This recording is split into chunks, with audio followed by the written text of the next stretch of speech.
These are the most insane punishments used by pirates. Pirates struggled in the Golden Age. Pirates continued to operate in the South China Seas, even though the Golden Age of Piracy ended in the 18th century. Pirates are seafaring highway robbers. Most pirates attacked ships, but others attacked coastal settlements. Most pirates were ordinary people compelled to commit crimes to survive. In the next few minutes, we'll watch some traditional forms of punishments that were used by pirates. Flogging. Flogging with the cat o' nine tails, with a rope's end, was perhaps the most common form of punishment for mild indiscretions upon ships, although it was less common on pirate ships because it was associated with the discipline enforced onboard naval vessels. The dunk. Crossing the equator is more of a ritual than a sin. One was attached to a wooden beam and dunked into the water repeatedly. When performed during a ceremony, this was seen as an honor. When performed as a punishment, you would be sure that the dunking was a lot harder and deeper. Tied to the mast.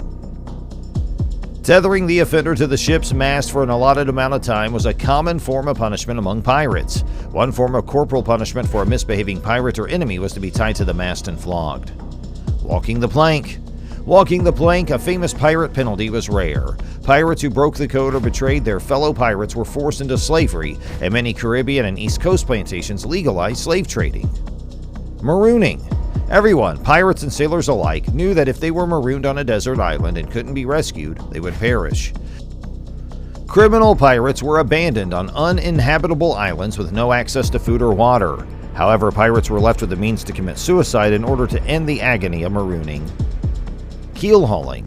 None of the pirates wanted to meet their untimely end by being keel-hauled, which was worse than being marooned.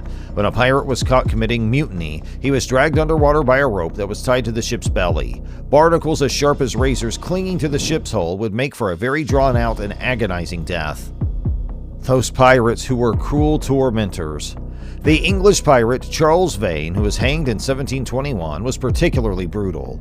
A number of witnesses and victims testified at Vane's trial, detailing a variety of tortures they endured at his hands. Some mariners were hanged and others were beaten and cut. One victim was tortured by being tied to the bowsprit and having burning matches thrown at him. In 1695, English pirate Henry Every stole the Gengji Shuai, the Mughal emperor's treasure ship. Captured passengers were raped, murdered, and thrown overboard after being tortured to reveal their valuables. Bartholomew Roberts, a Welshman, was a cruel captain who went by the name Black Bart. Captain Roberts was hugely successful in capturing many ships, but he still inflicted needless torture anyway. In one notorious episode in October 1720, Roberts ordered his men to cut the ears off of a group of Dutch captives. Some were hanged and their bodies were used for target practice. One other time, Roberts used his own yardarm to execute the governor of Martinique. The Englishman Edward Lowe, who operated in the Caribbean and Eastern Atlantic from 1721 to 1724, is generally regarded as the most ruthless of all pirates. Ned Lowe amassed a long list of heinous offenses throughout his life. In the year 1722, he beheaded, dismembered, and hung a group of Portuguese passengers, which included 2 priests. A French cook on board a vessel was hung from the ship's mast before the vessel was destroyed by fire. The lips of a Portuguese captain who had thrown his purse overboard were cut off, and then the severed lips were burned in front of the captain. A fisherman who was taken captive off the coast of Nantucket had his ear severed before he was killed by gunshot.